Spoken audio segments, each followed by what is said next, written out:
C'est le rituel à l'APES, à la suite de nos assemblées générales ou à l'intérieur de nos assemblées générales, on fait des temps ressources. Ça, c'est quelque chose qu'on fait depuis très très longtemps. C'est hyper important pour nous.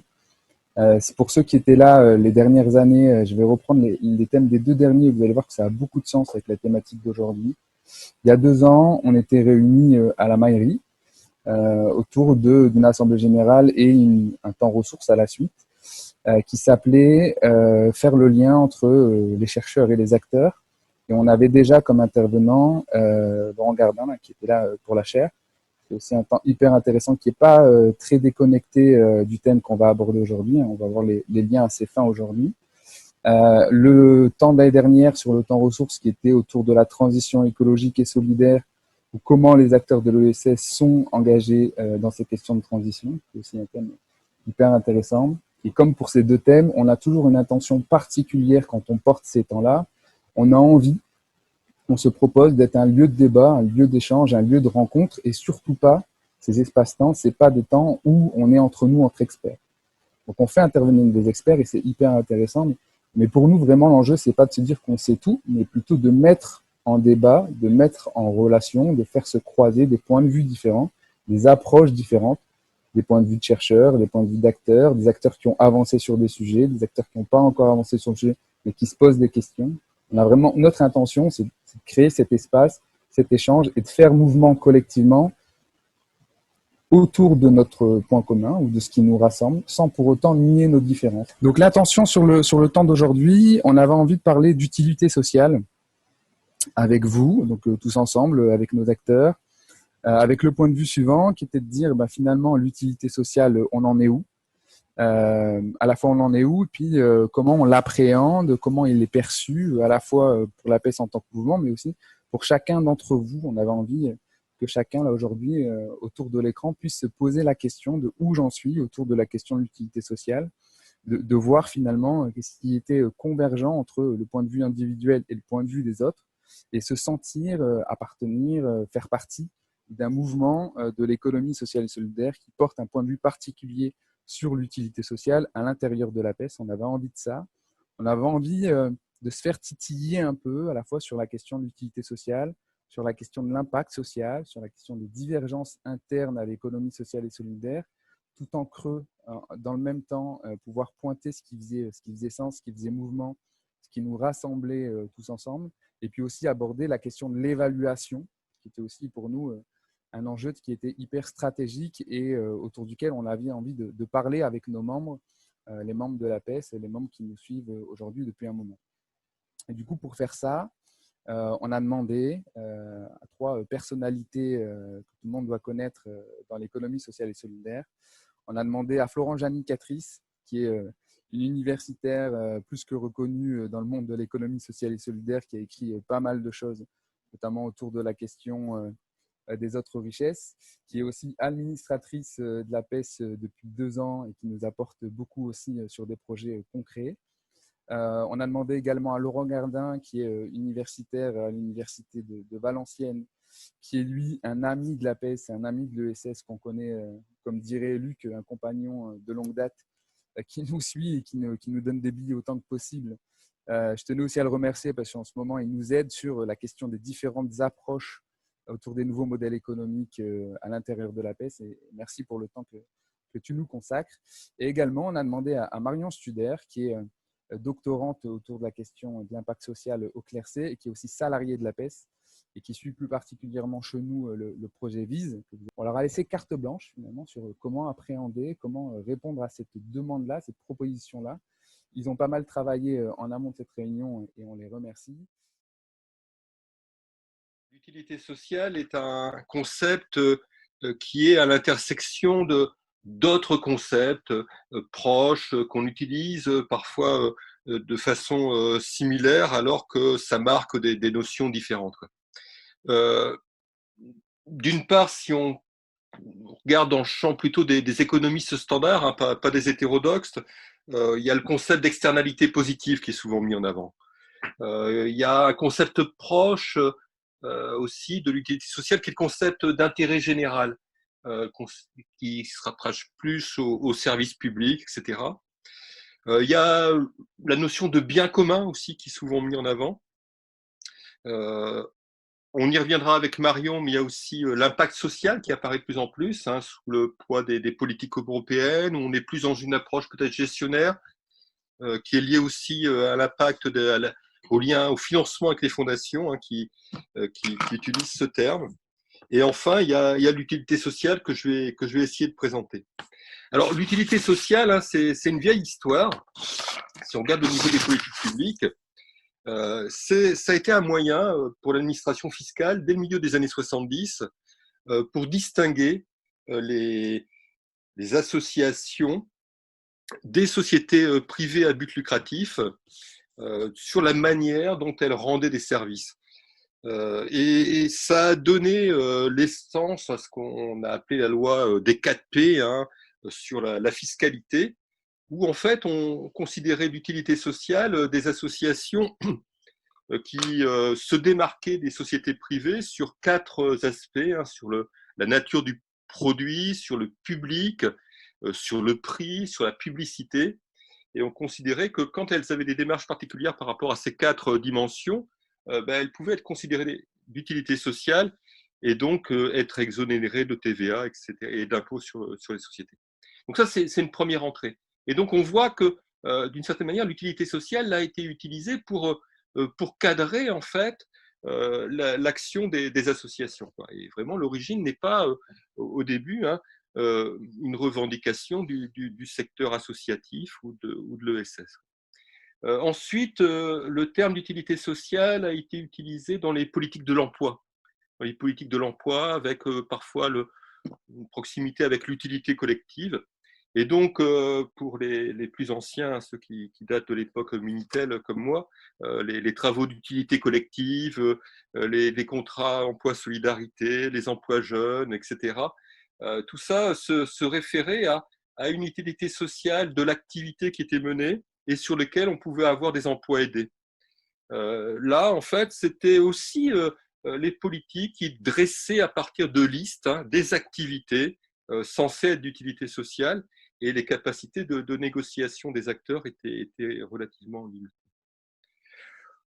Autre apparition du terme d'utilité sociale, je ne serai peut-être pas exhaustif, c'est au moment de la reconnaissance des sociétés coopératives d'intérêt collectif.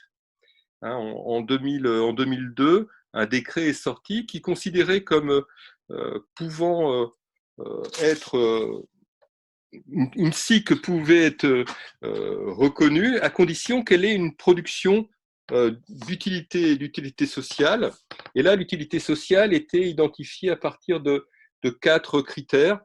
Répondre à des besoins émergents, avoir une activité d'insertion sociale ou professionnelle, contribuer au développement de la cohésion sociale et permettre l'accessibilité des services au plus grand nombre. Ce qui est intéressant de noter, c'est l'évolution par rapport au SIC. Ces critères, au début, étaient appréciés uniquement par l'administration publique. Puis, grâce à un lobbying de la CGSCOP et des SIC en général, ce sont les acteurs eux-mêmes, hein, les parties prenantes de la SIC, qui définissent leur utilité sociale, et ce n'est plus l'État qui vérifie, hein, si leur activité relève bien de l'utilité sociale. Alors peut-être que le fait que les SIC aient peu d'avantages à être en SIC, c'est-à-dire en termes de financement de l'État ou autre, explique, hein, cette souplesse de l'administration.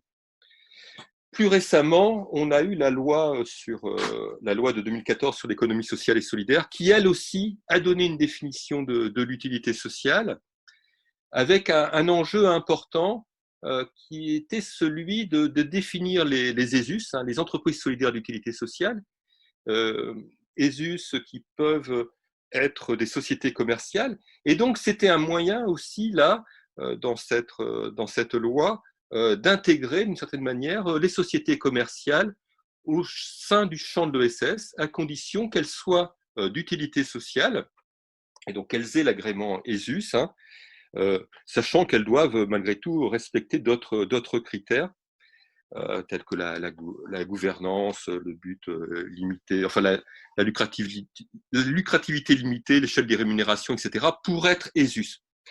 Voilà, donc on voit là une approche de l'utilité sociale qui est fondée sur les politiques publiques. Dans le même temps, sans être macronien, il y a eu une action des acteurs de l'ESS et aussi en lien avec les chercheurs. Hein. Je pense aux travaux qui ont démarré il y a maintenant une vingtaine d'années, qui ont cherché à identifier ce que pouvait être l'utilité sociale dans l'ESS en cherchant à distinguer, là aussi, mais à partir des revendications des acteurs, à distinguer les structures de l'ESS du secteur privé à but lucratif. Il y a notamment eu un programme de recherche, alors ça ne nous rajeunit pas, mais c'était lors du secrétaire d'État à l'économie solidaire, il y a maintenant une vingtaine d'années, hein, qui avait été lancé et qui a amené à différents travaux sur l'utilité sociale et qui a amené à une synthèse, hein, qui a été réalisée par Jean Gadret, qui a identifié en fait 5 grandes dimensions de l'utilité sociale qui allaient d'une certaine manière du plus économique, hein, si on peut utiliser ce terme-là, au moins économique. Alors, le premier aspect, hein, sur une utilité sociale à forte composante économique, ben, c'était qu'est-ce que les organisations de l'ESS permettent de faire comme économie, hein, qu'est-ce qu'elles créent comme richesse. Et donc là, on comparait, hein, le coût d'un service de l'ESS avec celui d'une entreprise à but lucratif. Et donc là, des éléments comme la non-rémunération du capital pouvaient être mis en avant, le fait d'employer des personnes qui pouvaient être éloignées de l'emploi, le fait de favoriser le travail des femmes, le fait d'économiser des dépenses dites passives d'allocation chômage, de RSA, etc. C'est un outil qui a été, enfin, un axe qui a été très utilisé dans le monde de l'insertion par l'activité économique.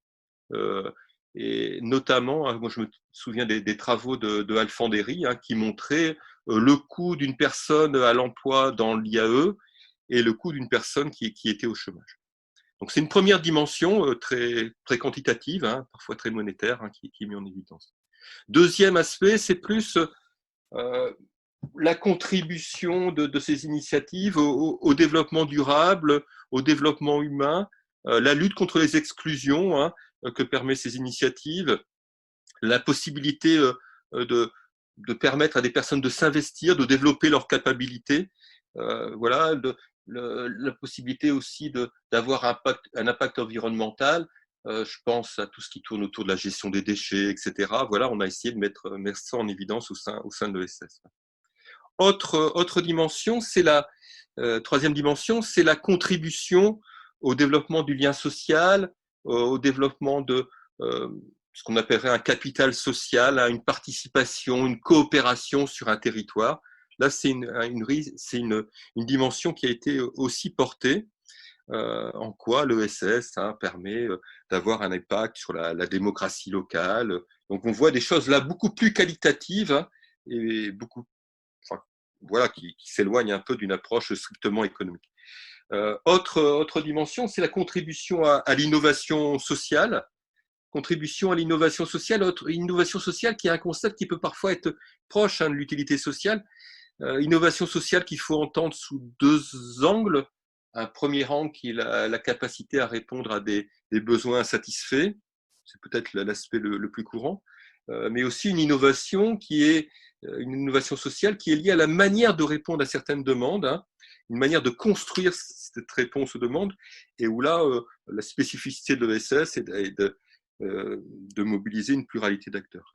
Et enfin, dernier point, c'est une utilité sociale plus intrinsèque à l'ESS, qui serait liée à ces grandes caractéristiques, c'est-à-dire au fait qu'il y ait une implication désintéressée, bénévole, hein, qui soit fondée sur le don, le fait qu'il y ait une gouvernance démocratique,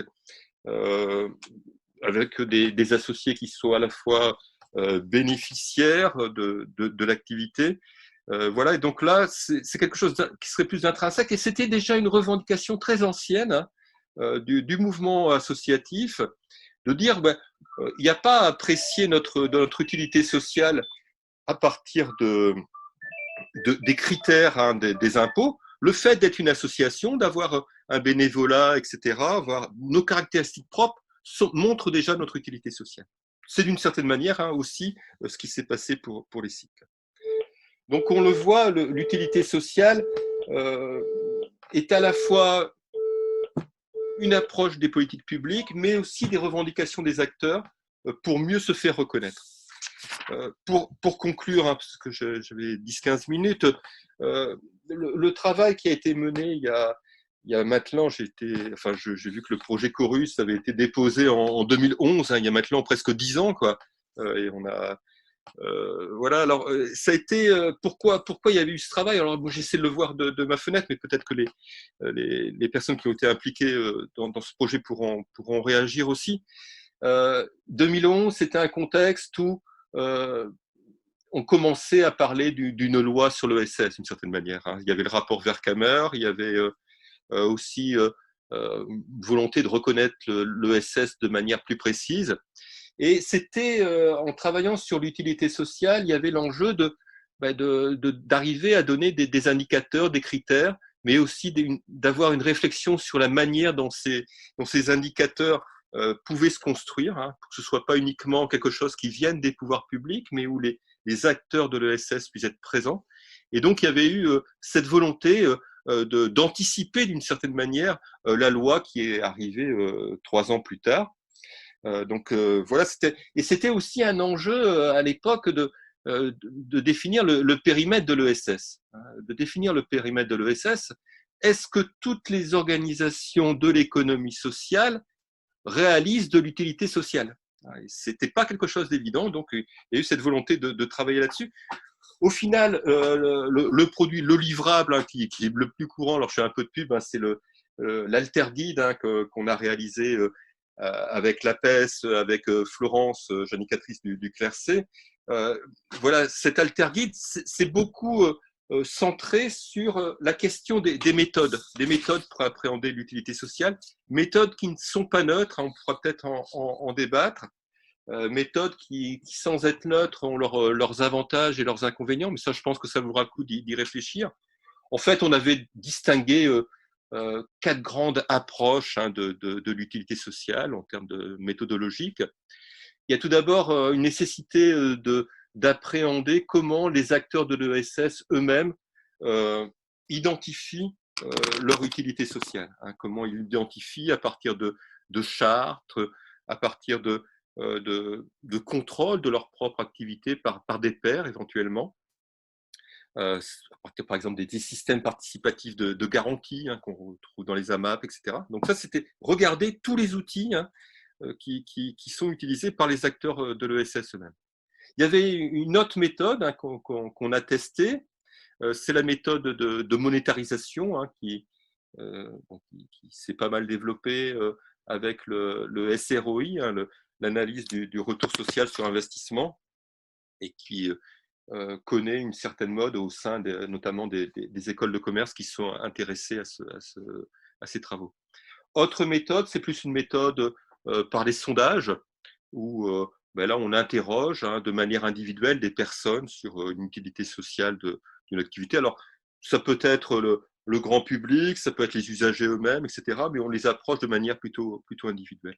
Et enfin, une dernière méthode qui a peut-être les préférences des acteurs de l'économie solidaire, c'est une méthode de construction d'indicateurs pluridimensionnels, où on essaie de les construire avec un maximum de concertation entre les différentes parties prenantes, et aussi en incluant les pouvoirs publics à cette définition. Voilà. C'était un peu l'historique, hein, que je voulais faire rapidement de cette notion d'utilité sociale. Et je donne directement, c'est peut-être toi qui vas le faire, Joachim, la parole à Marion pour essayer de nous éclairer plus sur l'impact social.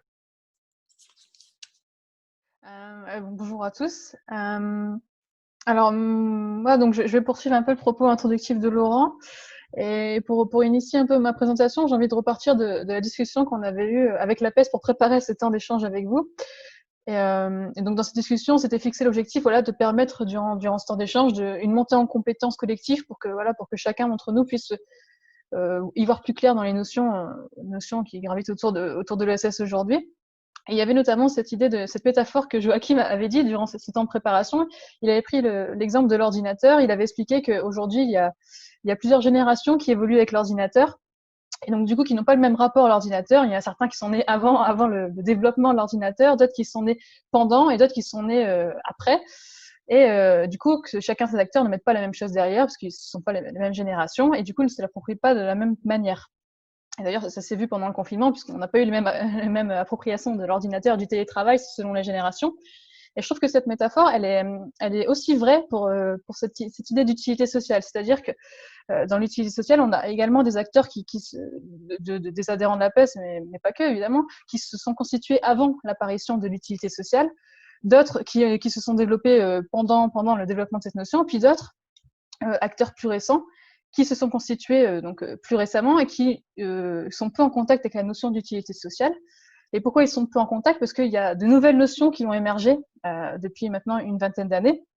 Et donc, l'émergence de ces nouvelles notions, Laurent en parlait, hein, mais l'émergence de ces nouvelles notions, ça construit à un brouillage un peu du message, ça conduit à un brouillage du message. Et parmi ces notions, il y a notamment celle d'impact social.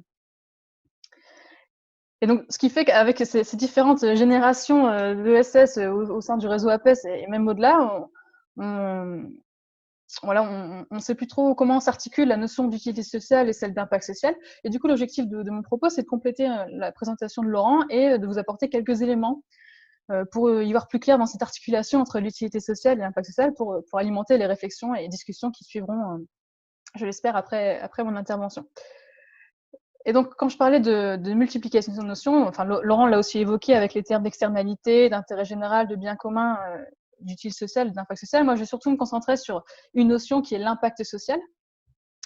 L'impact social qui s'est développé après l'utilité sociale, enfin, dans l'ESS qui s'est développé après l'utilité sociale, qui a commencé à prendre corps au tournant des années 2000 pour devenir vraiment une notion dominante dans l'ESS au tournant des années 2010. Et donc, l'objectif, là, c'est de vous présenter de manière synthétique, bien sûr, les transformations socio-économiques qui permettent d'expliquer la place prise par l'impact social aujourd'hui dans l'ESS et également des explications qui permettent de voir un peu à quoi fait référence ce terme aujourd'hui et qu'est-ce que ça veut dire évaluer son impact social aujourd'hui.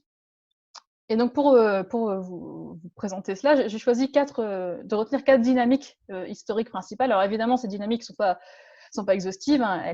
Déjà, elles s'articulent entre elles, et puis en plus, elles ne sont pas les seules pour expliquer ça, mais elles me semblent être quand même fondamentales pour expliquer la place prise par l'impact social aujourd'hui. Et donc, la première dynamique, la première transformation socio-économique dont j'ai envie de vous parler, elle a lieu dans les années 80. C'est un changement idéologique majeur dans la discipline économique, c'est-à-dire dans les années 80, on va avoir une doctrine qui va devenir dominante, qui est la doctrine néolibérale. Et donc, cette doctrine, elle reproche à l'État son coût, d'une part, et puis son inefficacité. Elle lui reproche d'être trop bureaucratique. Et cette doctrine, elle va inviter à réduire la place de l'État, d'une part, et également, elle va inviter à évaluer l'action de cet État. Et donc, ça prend corps notamment dans les années 90, avec le développement du nouveau management public et donc des évaluations de l'efficacité de l'État. Et pour évaluer l'efficacité de l'État, ça passe par le déploiement des évaluations d'impact des politiques publiques d'abord, dans les années 90. Et ces évaluations d'impact, donc du coup de l'efficacité de ces politiques publiques, elles vont se répandre ensuite dans les années 2000 puis 2010 à l'ESS. Alors pourquoi elles se répandent? Tout simplement parce que déjà l'ESS a un lien très étroit avec l'action publique. Déjà, il est en partie délégataire de l'action publique et également, il dépend foncièrement des financements de l'action publique. Et donc, j'ai envie de dire injonction, peut-être le terme est un peu fort, mais en tout cas, cette invitation forte à évaluer l'efficacité de l'action publique se répertorie ensuite sur l'ESS. Et donc, dans ce cadre, l'impact social prend une place importante dans l'ESS. La deuxième dynamique que j'ai envie d'aborder avec vous, c'est également une dynamique qui prend corps dans les années 90 et qui est relative à un changement de paradigme dans l'évaluation. Donc, c'est-à-dire que dans les années 90, on va avoir le développement d'une nouvelle façon d'évaluer, si je puis dire, donc ce qu'on appelle l'evidence-based movement, c'est-à-dire le développement d'évaluation qui sont basées sur la preuve scientifique. Et donc, ça veut dire quoi, une évaluation basée sur la preuve scientifique? C'est-à-dire qu'à partir de ce moment-là, vont se développer des évaluations d'impact social, des évaluations d'impact même dans les politiques publiques, qui vont tenter d'isoler les effets de l'action de la politique publique ou tenter d'isoler les effets de la structure de l'ESS sur sa population cible. Donc, c'est-à-dire qu'on passe vraiment, à partir de cette période, sur une approche microéconomique de l'évaluation. Et donc, cette approche microéconomique, elle s'inscrit un peu en miroir de l'approche, j'ai envie de dire, plus historique de l'ESS, qui est plutôt une approche territoriale, puisque là, on rompt vraiment avec cette idée territoriale, on veut vraiment isoler les effets d'une structure prise isolément de son écosystème. Donc ça, c'est la seconde dynamique que je voulais évoquer. La troisième dynamique, la troisième transformation socio-économique qui me semble importante pour expliquer la place prise par l'impact social aujourd'hui dans l'ESS, c'est également dans les années, enfin ça commence dans les années 80 et ça se poursuit dans les années 2000 dans l'ESS, c'est l'entrée des sociétés dans le capitalisme financiarisé. Alors l'entrée dans le capitalisme financiarisé, ça veut dire quoi? Ça veut dire simplement que à partir des années 80, on va avoir une extension et une banalisation de la vision des acteurs de la finance à des champs d'activité qui jusqu'à présent échappaient à cette logique financière. Et l'ESS ne déroge pas à la règle, c'est-à-dire que l'ESS, dans les années 2010, plus précisément, va voir entrer des dynamiques de financiarisation, notamment par le biais de l'investissement à impact social, dont l'un des montages est le contrat impact social, que vous connaissez peut-être. Et dans ce type d'investissement, l'impact social est tout à fait fondamental, puisque c'est lui qui détermine la réussite ou non de l'investissement, c'est lui qui détermine si l'investisseur a un retour sur son investissement. Puisque, bon, je vais bien sûr pas entrer dans le détail du contrat impact social, mais le principe, c'est quand même que on a une action menée et l'investisseur avance les fonds pour mener cette action et on évalue un impact. Et en fonction du résultat de cet impact, l'investisseur a ses fonds remboursés, voire touche un intérêt si les objectifs d'impact se sont dépassés. Et donc forcément, cet investissement impact social met l'impact au cœur des débats. Et enfin, la quatrième dynamique historique que j'ai envie d'aborder avec vous, qui est plus récente, qui est plus au tournant des années 2000-2010, c'est une évolution assez importante dans les manières de produire et dans ce que Florence appelle dans ses travaux le régime de production de concurrence au sein de l'ESS. Alors, ces évolutions, je vais en évoquer deux avec vous. La première, c'est d'abord la transformation des modes de financement que je qualifie historiques de l'ESS. Ça veut dire quoi, la transformation des modes de financement historiques de l'ESS? Ça veut dire d'abord un glissement dans les financements publics, un glissement de la subvention vers la commande publique. Glissement qui n'est pas sans conséquence sur la place prise par l'impact social, puisque dans la logique de commande publique, on a également une logique de mise en concurrence, forcément, pour être sélectionné dans le cadre de cette commande publique. Et cette mise en concurrence fait entrer aussi des logiques de différenciation dans l'ESS. Et pour se différencier, une des manières de se différencier, ça va être également l'évaluation de son impact social. La deuxième transformation des modes de financement historiques, c'est également l'augmentation du recours au financement privé. Financement privé, j'entends ici le recours aux fondations. Et de nouveau, ce recours accru va avoir une influence sur la place prise par l'impact social, puisque toutes ces fondations conditionnent l'octroi de leurs fonds à la réalisation d'une évaluation d'impact social de manière quasi systématique. Et donc, de fait, l'augmentation du recours au financement privé va donner une place importante à l'évaluation d'impact social.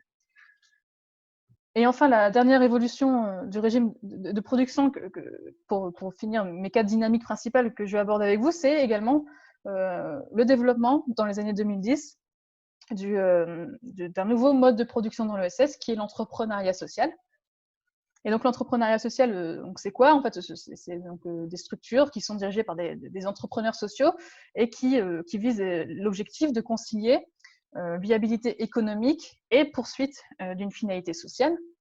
Et donc pour cela, ces entrepreneurs sociaux vont importer des logiques organisationnelles, des logiques managériales issues du secteur privé lucratif. Et parmi ces logiques, il y a notamment l'importation de tous ces outils de suivi, des tableaux de suivi, dans lesquels, quand on l'applique à l'ESS, dans lesquels on y appose des indicateurs d'impact social, voilà, que l'entrepreneur va suivre tout au long de son activité afin de les maximiser et afin de piloter son activité dans une logique d'amélioration continue. Donc voilà, donc ça, c'est les 4 principales dynamiques que je voulais aborder avec vous. Donc comme je vous disais, elles communiquent entre elles, hein, ce ne sont pas des vases clos. Et également, il y en a d'autres qui sont complémentaires, mais donc elles me semblent être absolument fondamentales pour expliquer la place prise par l'impact social aujourd'hui. J'ai même envie de dire la prédominance de l'impact social aujourd'hui. Et cette prédominance, d'ailleurs, qui concourt à une multiplication des représentations de la valeur dans l'ESS, puisque Laurent parlait d'utilité sociale. Et il y a également l'impact social qui aujourd'hui vient défier cette utilité sociale. Et ce qui veut dire qu'aujourd'hui, dans l'ESS, on a plusieurs représentations de la valeur de l'ESS, plusieurs conventions sociopolitiques, c'est-à-dire plusieurs représentations de ce qu'on considère comme bon et juste. Et donc, peut-être pour décliner ces représentations vraiment de manière vulgarisée, on a peut-être d'un côté toute cette dimension que Laurent a évoquée, donc autour de l'utilité sociale, des biens communs, également l'idée d'une dimension peut-être identitaire, celle de montrer des manières de faire spécifiques qui font l'identité de l'ESS et qui différencient l'ESS du reste de l'économie, pour le dire simplement. Et de l'autre côté, on a des nouvelles représentations qui émergent autour de l'impact social. Et dans ces représentations-là, on change un peu de spectre de lecture, puisque quand on évalue l'impact social, il y a vraiment l'idée derrière, comme je le disais, d'évaluer l'efficacité des structures de l'ESS, d'évaluer leur performance par le biais de l'évaluation d'impact social. On a également l'idée derrière d'une causalité. On ne raisonne plus forcément à l'échelle d'un territoire, on essaye d'évaluer les effets d'une structure prise isolément de son écosystème, les effets qu'elle produit sur sa population cible, sans forcément essayer de regarder les interactions entre les effets de différentes structures de l'ESS. Et également, derrière l'évaluation d'impact social, on a l'idée de permettre aux structures de se différencier dans le cadre de l'accroissement de la concurrence au sein du champ, et également l'idée de gérer et de piloter son activité par l'évaluation. Et donc, pour finir un peu mon propos, je finirai sur un exemple récent qui permet d'illustrer cette idée d'évaluation d'impact social à des fins d'efficacité et de différenciation. Je vais prendre l'exemple de la plateforme Valores qui a été lancée il y a 2 semaines de cela par l'UDES. l'UDES qui est l'Union des employeurs de l'économie sociale et solidaire. Plateforme qui a été lancée en collaboration avec Improve, qui est un cabinet de conseil. Et donc, dans cette plateforme, il y a vraiment l'idée de proposer, donc c'est divisé en deux parties, mais dans une des parties, il y a l'idée de proposer une liste de 46 indicateurs d'impact que les employeurs peuvent s'approprier gratuitement et peuvent s'approprier pour piloter leur organisation. Et élément marquant, c'est que quand cette plateforme a été lancée il y a 2 semaines de ça, donc j'ai assisté à ce lancement, et la personne qui présentait cette plateforme disait bien que l'objectif, à terme peut-être, c'était de pouvoir mettre en place un scoring à partir de ces 46 indicateurs. Ça veut dire quoi, mettre en place un scoring? Ça veut dire que on pourrait à terme mobiliser ces 46 indicateurs que chaque employeur de l'ESS reprend pour comparer ces employeurs entre eux. Alors pourquoi les comparer? D'abord à des fins de benchmarking, c'est-à-dire de comparaison pour s'améliorer entre nous, c'est-à-dire qu'on va regarder voilà, l'autre employeur, comment il atteint ses objectifs d'impact, et est-ce que moi je peux modifier mon activité pour atteindre de la même façon que lui, ou peut-être compléter davantage les objectifs d'impact. Donc d'une part, cette idée de scoring, c'est pour se comparer entre nous avec des indicateurs chiffrés, également pour s'améliorer, donc on a toujours cette logique d'efficacité, et on peut voir aussi en filigrane de ça, à terme, pourquoi pas l'idée de se différencier, puisque la plateforme Valores propose des indicateurs, 46 indicateurs, mais on peut très bien imaginer à terme que ces 46 indicateurs serviront de critères discriminants pour les financeurs, voilà, qui compareront les structures en fonction de ces 46 indicateurs pour déterminer quelle structure sera financée plutôt que telle autre, quoi. Merci beaucoup à tous les deux. Merci Laurent pour cette super intervention. Merci à Marion pour cette superbe intervention. Ça nous fait vachement plaisir à nous de t'entendre à chaque fois et de voir toutes les évolutions au fur et à mesure de ton propos. C'est pour nous on a un sentiment d'être à la fois participant mais aussi spectateur d'un super travail qui est gigantesque, titanesque, qui est en train d'être produit, et ça c'est super intéressant. Ce qu'on vous propose là maintenant, c'est un petit temps d'échange avec Laurent et Marion, et puis bien entendu tout le monde, avant de vous poser quelques questions un peu plus précises sur la question de l'utilité sociale. Est-ce que quelqu'un a envie de prendre la parole? Moi, j'ai repéré quelques points de questions à poser à Laurent et à Marion. Si quelqu'un veut le faire avant moi, il suffit d'écrire parole dans le chat ou dans l'espace discussion en dessous. Oui, bonjour à tous. J'avais deux points sur lequel je me questionnais. En écoutant l'historique de Laurent, j'avais quand même, et un peu repris par Marion, j'avais un peu l'impression d'une vision qui était très linéaire pour vous et très progressive de la découverte du concept d'utilité sociale jusqu'à l'impact social aujourd'hui. Et c'est un peu loin de la vision que j'en ai, même si cette histoire existe, et si le terme de mesure d'impact social, comme l'a dit Marion, est arrivé beaucoup plus tard. Mais j'avais un peu l'impression qu'aujourd'hui, c'était pas si clair que ça et que les deux concepts d'évaluation, enfin d'utilité sociale et d'impact social, sont beaucoup plus poreux et beaucoup plus mélangés que ça dans la tête de ceux qui se confrontent à ces concepts. Donc, et notamment là-dedans, quid du guide des bonnes pratiques qui a été mis en place suite à la loi de 2014 par le Conseil supérieur de l'ESS, qui je trouve est assez intéressante parce que elle est plus proche des démarches d'évaluation d'utilité sociale telles que le portait Gadret ou je pense à d'autres, les premiers guides d'évaluation de l'utilité sociale qui avaient été portés par la VIS ou des gens comme ça. Et puis, donc, quid de ça et la deuxième question que je me posais, c'est plus sur la question de la mesure d'impact social, pour un peu ouvrir le débat. Finalement, dans l'arrivée de la mesure de l'impact social, qui est quand même très, très liée à la financiarisation de l'économie et à une recherche de retour sur investissement d'investisseurs privés qui essayent de s'emparer de tous les secteurs d'activité, dont ceux dits d'utilité sociale ou d'intérêt général. La question que je me posais, c'est est-ce que derrière ça, il n'y a pas un projet politique beaucoup plus large qui est d'empêcher réellement toute la question du sens qui était portée par l'utilité sociale et la question de l'évaluation de l'utilité sociale sur qu'est-ce qui fait richesse, quels sont les indicateurs qu'on veut mettre en avant, etc., pour justement réenfermer la question de l'utilité sociale que dans son impact monétaire sur le marché et dans une logique purement marchande, quoi. Et donc, du coup, d'aller contre le projet politique de l'économie solidaire, notamment. Voilà mes deux questions. Merci beaucoup, Bruno. Je vous propose de prendre un petit tour de questions et puis on y répondra. Là, j'ai noté la question de la porosité entre l'utilité sociale et l'impact social, et la question du rapport de force entre les deux, avec une supériorité de l'impact social pour enfermer la convention d'utilité sociale. Du coup, à la suite, on a Martin, si tu veux allumer ton micro. Et peut-être, oui, en tout cas, pour ceux qui interviennent, vous pouvez mettre votre vidéo, ça peut être sympa. Bonjour à tous et à toutes. Moi, ça m'a fait penser là d'écouter Laurent et Marion à des choses que j'ai entendues dans les couloirs de la PES, enfin de la messe, à savoir cette recherche d'évaluer du coup soit de manière quantitative, du coup à travers des mesures, peut-être l'utilité sociale ou l'impact social, et ou aussi de manière qualitative, cette recherche d'évaluer de manière qualitative les impacts ou l'utilité sociale qu'on peut avoir. Et ça m'a fait penser, je l'avais dit dans ces couloirs, je crois, à ces récits qu'on peut faire lorsqu'on crée une conférence gesticulée. C'est à savoir qu'on mêle à la fois des mesures ou des indicateurs qui sont plutôt de froid, enfin, de l'ordre oui, du frigo, et puis du récit qui est plutôt chaud.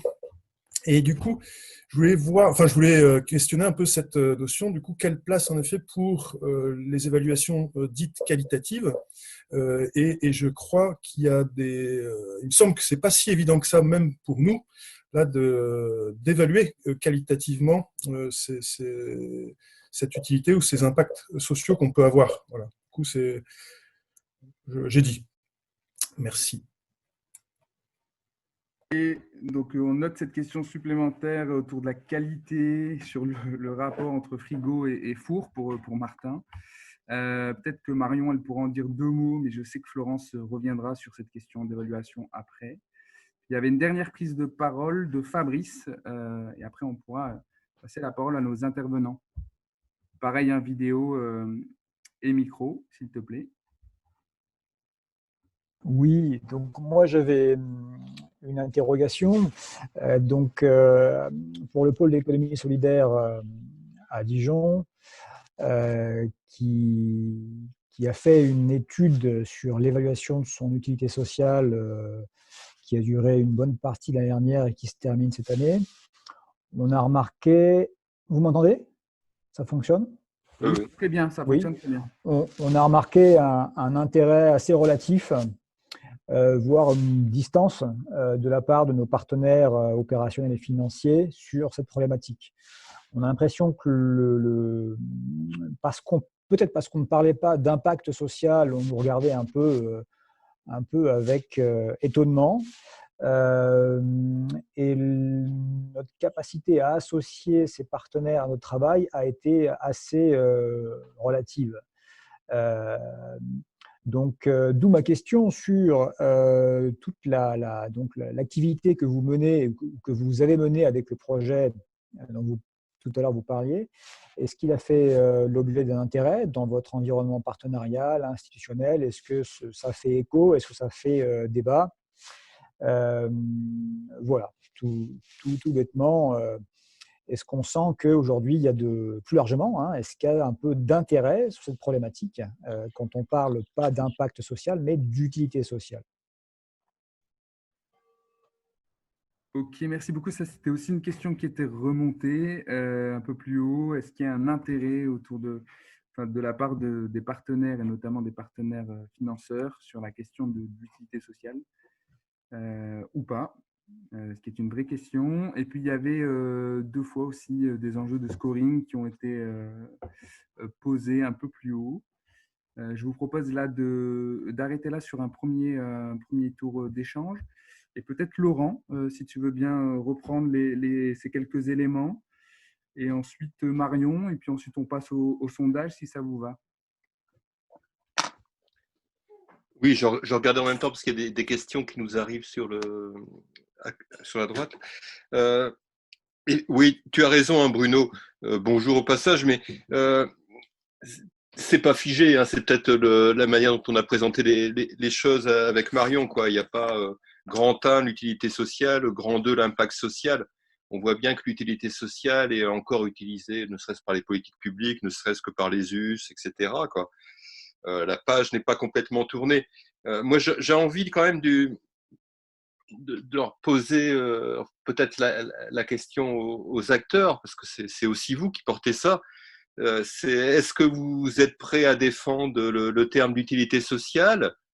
Est-ce que au final, voilà, peut-être que la bataille est perdue et que l'utilité sociale, c'est peut-être pas un concept extraordinaire pour marquer votre originalité, et donc maintenant utilisons l'impact social, comme d'ailleurs les acteurs du Nord-Pas-de-Calais ou des Hauts-de-France le font en répondant à un projet Intérêt qui s'appelle VIS sur la valorisation de l'impact social des entreprises sociales, voilà, où on utilise en fait les termes ambiants pour essayer de faire valoir son action, quoi.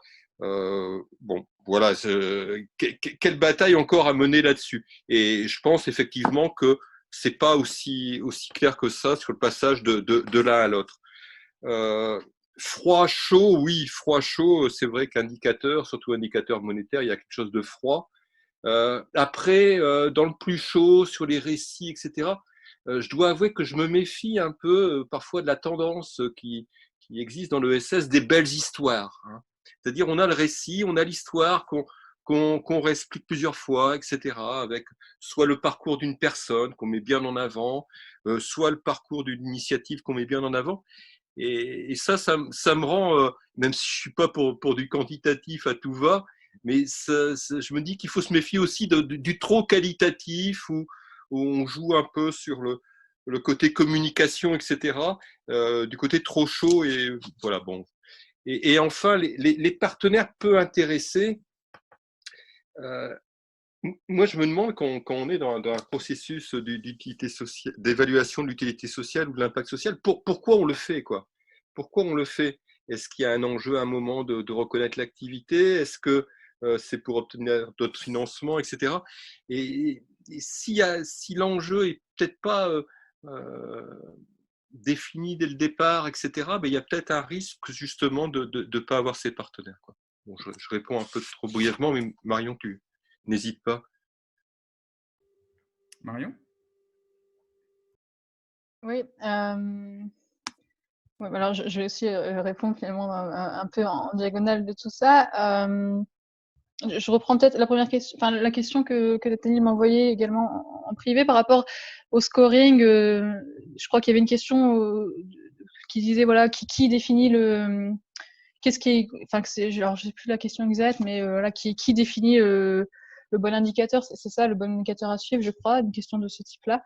Alors, Valores, c'était lancé il y a que 2 semaines, hein, et puis je vais pas m'en faire le promoteur de cette plateforme, juste ça a été lancé, c'était l'idée qui a été avancée, et ce que je veux dire, c'est que sur cette plateforme, il y a clairement l'idée voilà, quand même de proposer 46 indicateurs que chacun se réapproprie, et donc forcément, quand chacun se les réapproprie, il y a quand même une forme de standardisation de l'indicateur, d'une part, et alors qui les définit, Valores, c'est clairement l'UDES, donc union des un syndicat d'employeurs de l'ESS, mais également un cabinet de conseil. Et je trouve que ça c'est intéressant, parce qu'on parlait voilà, de qui définit le bon et le juste dans l'ESS, et je trouve que, alors effectivement c'est pour eux, utilité sociale, impact social, mais je pense que l'impact social, ça marque quand même le pas par rapport à l'utilité sociale vis-à-vis des acteurs qui rentrent dans le débat pour le définir, et notamment les acteurs qui sont issus du secteur privé lucratif, hein, et très clairement dans l'impact social, et par le biais de mes travaux, je le vois bien, ça illustre vraiment l'entrée de nouveaux acteurs dans le champ de l'ESS, et parmi ces acteurs, ça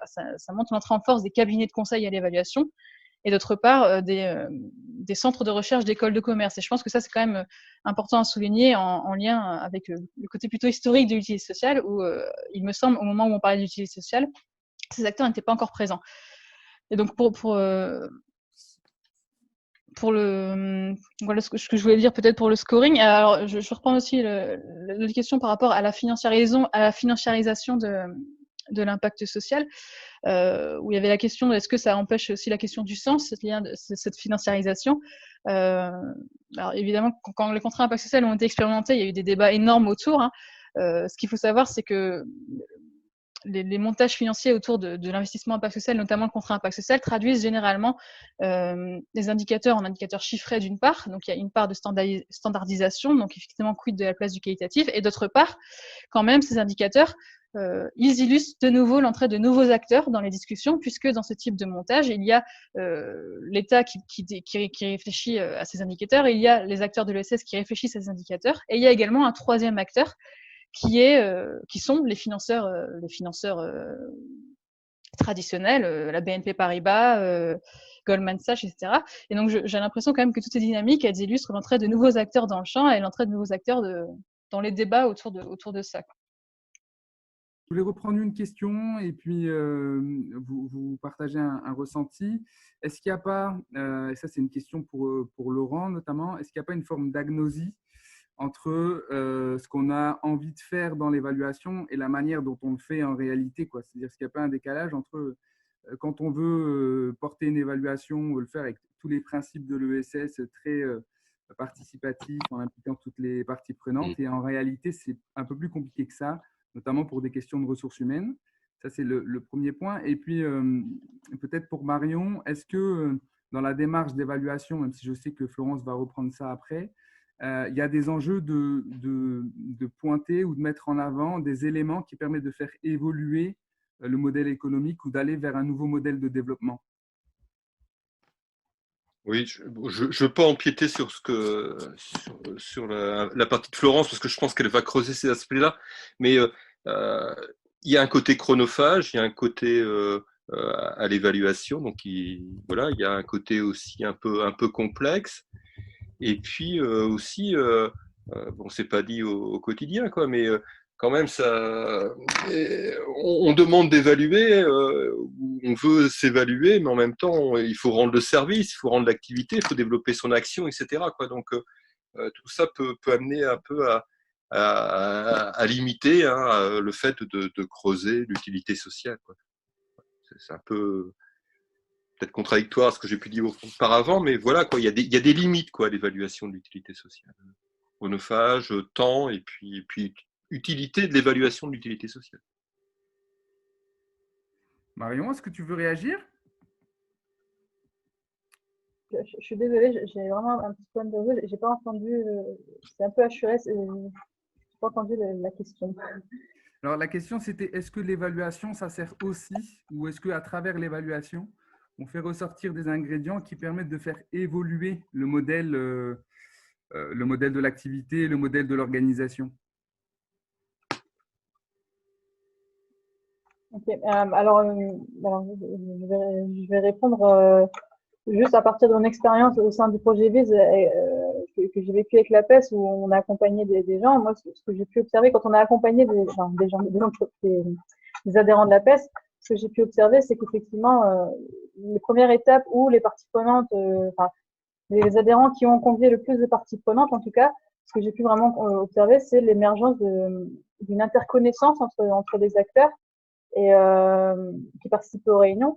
Et du coup, j'avais l'impression, effectivement, que dans ces premiers moments un peu de diagnostic, de mise à plat de l'activité, il y avait quand même des choses qui se créaient en plus du simple fait d'évaluer. Donc, en ce sens, ouais, j'ai l'impression que ça évolue, mais j'ai l'impression aussi que ça fait évoluer le modèle économique, le modèle organisationnel de la structure de faire ça. Mais j'ai l'impression qu'effectivement, l'intégration des parties prenantes joue énormément sur ça, forcément, parce que c'est au sein des adhérents qui ont expérimenté, qui ont intégré le plus de parties prenantes, que j'ai l'impression que ces dynamiques étaient les plus fortes, en tout cas.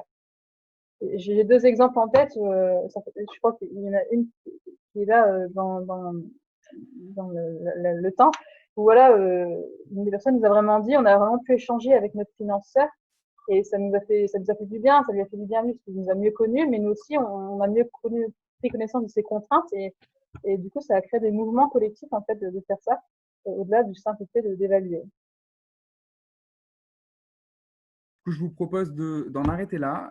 Je vous remercie pour cet échange hyper riche qui paraît anodin comme ça avec des petites questions et finalement on en arrive à avoir des visions qui pointent non pas le consensus mais les petites difficultés, les difficultés du quotidien dans la pratique qui nous amènent du coup plus collectivement à se re-questionner de manière individuelle et collective sur comment on envisage la question de l'utilité sociale, de l'impact social, de l'évaluation. Et du coup, on avait envie de proposer à Florent, Annicatrice, de reprendre tout ça, de redépartager un peu ces différentes dimensions et puis nous donner un peu son sentiment sur comment dans l'ESS on peut continuer ou on doit prendre en charge ces différentes questions et comment collectivement, notamment comment l'APES doit se comporter à l'intérieur de cette convention. Est-ce qu'elle doit le faire avec d'autres? Est-ce qu'elle doit construire du plaidoyer dessus? Comment avancer? Si on pouvait avoir 20-25 minutes autour de cet enjeu-là, ça pourrait être super. Bon, bonjour à toutes et à tous, et merci de me donner la parole. Il va de soi, Joachim, que tu comptes, j'espère pas du tout sur moi pour donner des conseils aux acteurs. C'est pas du tout mon métier, je sais pas le faire, et je ne sais même pas si véritablement je vais répondre à la commande qui m'a été faite. Voilà, pour différentes raisons. Et en particulier parce que, en tout cas, merci pour ces premiers échanges qui étaient fort intéressants et sur lesquels je vais en partie m'appuyer pour le topo que vous m'avez proposé d'avoir. Ce moment-là, ce moment incroyable que nous vivons et que nous vivons parfois avec une docilité qui est à la fois effrayante et qui montre aussi notre capacité à savoir nous mettre à distance de notre satisfaction immédiate pour préserver une forme de bien commun. C'est cette crise sanitaire, sociale, économique à laquelle nous faisons face. Mais si je reviens un tout petit peu en arrière, pas sur les 50 ans ou les 40 ans qu'a balayé Laurent, mais sur les 10 dernières années, nous avons fait face à une crise financière internationale, à la crise des Gilets jaunes, au Black Lives Matter, à cette fameuse crise sanitaire qui se bouclera par une crise socio-économique, évidemment, et parallèlement à la crise écologique. On a tous oublié les hyperfeux d'Australie, qui était quand même quelque chose qui est inédit dans notre histoire humaine, à ces pertes irréversibles de biodiversité, à ces sécheresses successives. Enfin voilà, vous voyez, une crise se succède à l'autre et on oublie tout ce à quoi on fait face dans les 10 dernières années. Et donc, on est vraiment sans doute à un tournant, peut-être que c'est un mot facile à dire, mais dans le même temps, on peut aussi se demander si finalement, l'idéal d'équilibre, c'est-à-dire une période hors crise, ce n'est pas finalement un idéal théorique et utopique qui est hors d'atteinte, et si finalement ce n'est pas le fondement même du capitalisme que d'être en permanence en crise, ce qui évidemment donne une place toute légitime à celles et ceux qui réfléchissent de manière aussi critique au capitalisme tel qu'il va aujourd'hui.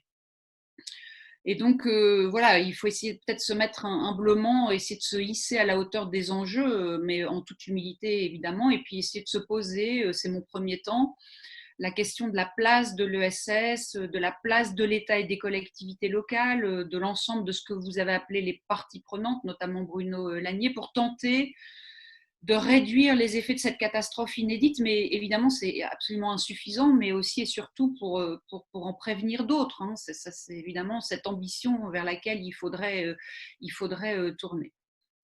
Et la crise sanitaire, sociale et économique là, que nous sommes en train de vivre, y compris dans nos chairs, mais y compris aussi dans les activités que l'ESS a fait montre ces derniers mois, montre qu'il y a au moins 3 grands filets, non pas de sécurité, mais de protection sociétale qui sont absolument indispensables et dont on prend la mesure de la valeur, puisqu'il a été question de valeur dans les minutes qui ont précédé.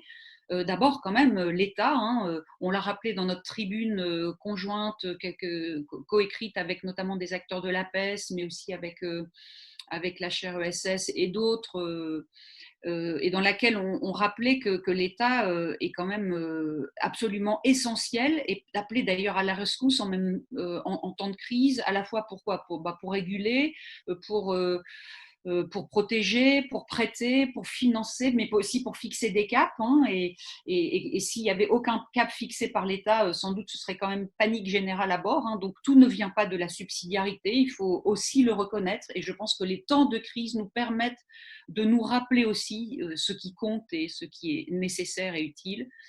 Et je pense qu'une partie des acteurs qui font appel aujourd'hui à l'État ne se privent pas d'habitude pour le conspuer. Voilà, je vous renvoie à la tribune où on a essayé de développer cette affaire-là. Le deuxième filet de protection sociétale, c'est celui des solidarités, de réciprocité domestique, individuelle, l'entraide ponctuelle, parfois familiale, de proximité, évidemment. Bon, j'y reviens pas, mais elle a été absolument nécessaire.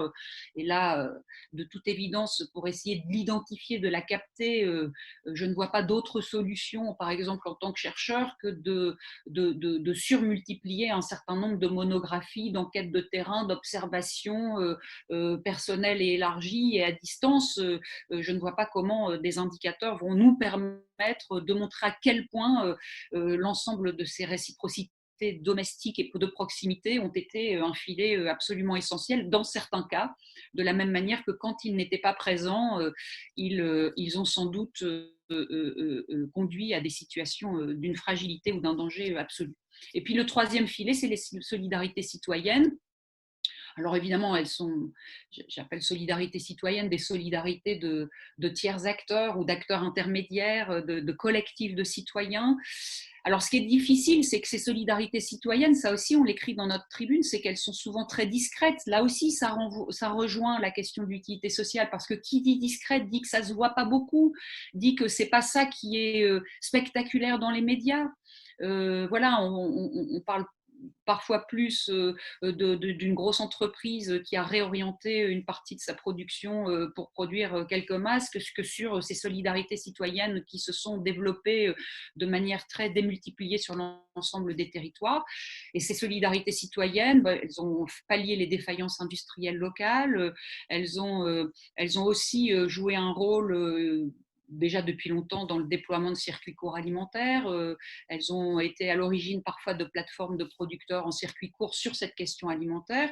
Mais les acteurs de l'ESS, parfois, peut-être pas toujours, mais ils ont aussi essayé d'allier économique et solidarité dans un certain nombre d'autres dimensions. Je pourrais multiplier les exemples de la place État, collectivité locale, ESS dans cette crise. Il y a donc des associations qui maintiennent aussi une continuité des services publics, notamment dans le sanitaire et le social. Ça a été très spectaculaire, malgré les risques pour la santé des salariés. J'y reviendrai sur la question des des salariés, hein, qui rejoint la question de l'utilité sociale en soi. Ce n'est qu'une des dimensions de ce qu'est l'ESS. Et oui, pour que l'ESS soit vraiment ESS, il faut aussi qu'elle fasse attention et qu'elle prenne soin de ses salariés et de leurs conditions de travail.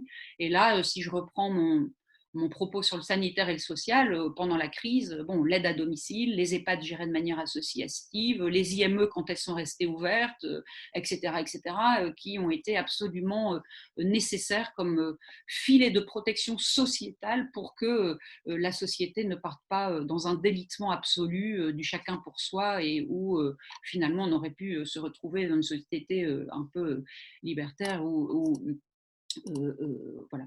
Et puis, d'autres associations ont continué, comme on l'écrit aussi dans notre tribune, de défendre les sans-abri, des réfugiés ou encore d'autres, de l'entraide de proximité au quotidien. Et je voudrais ajouter à ça aussi les intermittents du spectacle vivant qui ont certes parfois diverti, alors avec la froideur du numérique, mais aussi qui ont fait réfléchir. Il me semble que la culture a été une bouffée d'air, non pas supplémentaire, mais absolument nécessaire dans cette période de crise.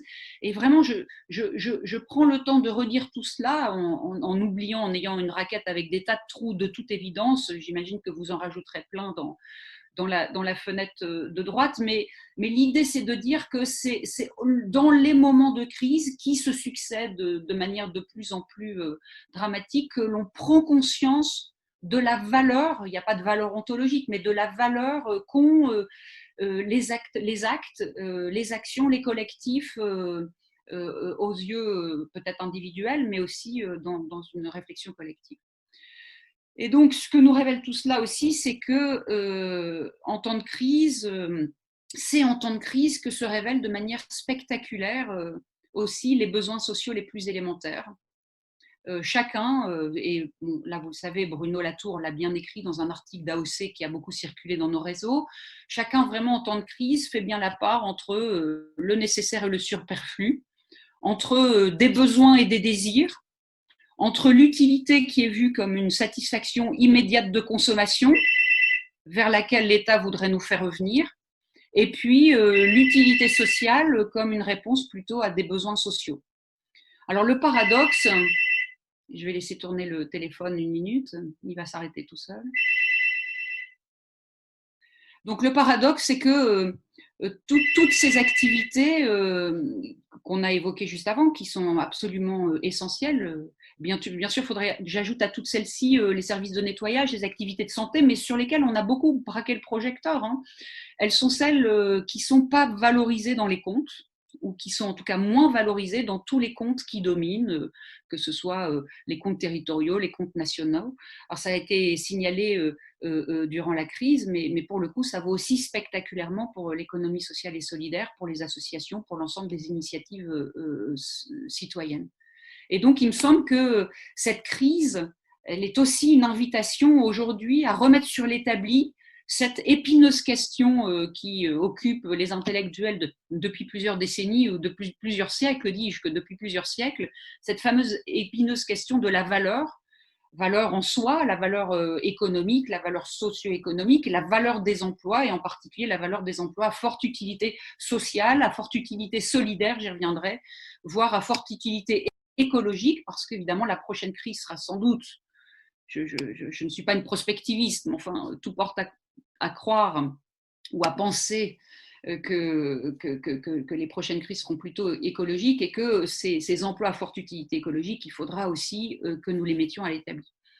Et dans une société qui a réduit son projet de société, justement, donc dans nos sociétés au sens capitaliste, hein, qui ont réduit leur projet de société à une totale communion collective autour de la croissance et de l'expansion de la consommation, eh bien, l'ESS, elle est souvent, structurellement et comptablement disqualifiée au niveau des comptes nationaux.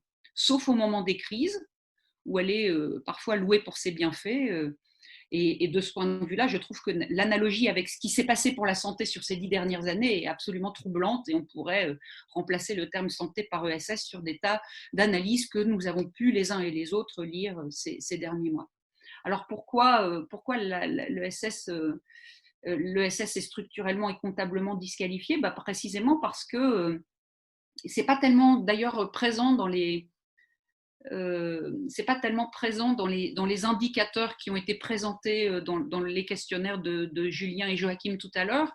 Il me semble que l'économie sociale et solidaire, l'un de ses partis pris, c'est de se mettre à distance de l'hyperproductivisme. Donc, en se mettant à distance de l'hyperproductivisme, inévitablement, elle ne s'inscrit pas, en tout cas pas d'emblée, sur le chemin de la croissance au sens où on l'a connu depuis la période fordiste. Et deuxièmement, elle essaie de se frayer un chemin en voulant répondre à des besoins sociaux fondamentaux. Je renvoie à ce que disait Laurent tout à l'heure sur l'innovation sociale. Besoins sociaux fondamentaux dans lesquels je mettrais bien besoins écologiques fondamentaux, parce que je pense qu'il faut vraiment penser ensemble écologique et social, et finalement le social est aussi écologique et vice-versa. Et donc, il faut sans doute continuer de plaider, de construire ou de reconstruire, et d'aider aussi les politiques qui continuent de nous gouverner quand même, des imaginaires qui soient quand même en partie déséconomicisés, si vous m'acceptez ce terme un peu barbare, à moins qu'on croie, et c'est ce qui est en train d'arriver aujourd'hui, vous l'avez sans doute entendu comme moi aux journaux nationaux, qu'en suppliant les citoyens d'aller consommer, puisque c'est ça, nous sommes attendus, on nous demande de désépargner et d'aller consommer, eh bien on pense qu'authentiquement, on va se diriger spontanément vers une société qui sera plus juste et plus soutenable. Et donc, bon, si on n'accepte pas, si on n'entre pas dans cette croyance de cette société spontanée plus juste et plus soutenable à partir d'un ruissellement et d'une croissance qui sera revenue, eh bien, il faut remettre sur l'établi la question de l'économie soutenable et solidaire comme organisation sociale qui se donne les moyens de répondre aux besoins sociaux en prenant soin des patrimoines écologiques, sociaux, démocratiques, qui sont, de mon point de vue quand même, ce qui est au cœur du projet de l'économie sociale et solidaire sur les territoires. Et je reviens sur la question, je disais que l'ESS est souvent structurellement et comptablement disqualifiée. Bon, elle est disqualifiée aussi parce que, vous le savez parce que on a été nombreux à essayer de développer cette question depuis longtemps. Une économie qui est fondée sur la croissance et qui ne compte que le PIB, que la valeur ajoutée, eh bien, on ne tient compte vraiment que de ce que ça apporte en termes de valeur ajoutée monétaire, éventuellement de ce que ça coûte. Et je rappelle que l'ESS, comme les services publics, sont évalués à ce qu'ils coûtent et non pas à ce qu'ils rapportent. Et donc, trop rarement, par les effets, évidemment, selon la philosophie, l'épistémologie dans laquelle on se situe, les externalités positives, les impacts économiques ou les impacts sociaux et éventuellement l'utilité sociale. Et donc, j'en viens dans mon deuxième temps à cette question des impacts pour faire le lien avec la question qu'évoquaient Laurent et Marion brillamment tout à l'heure.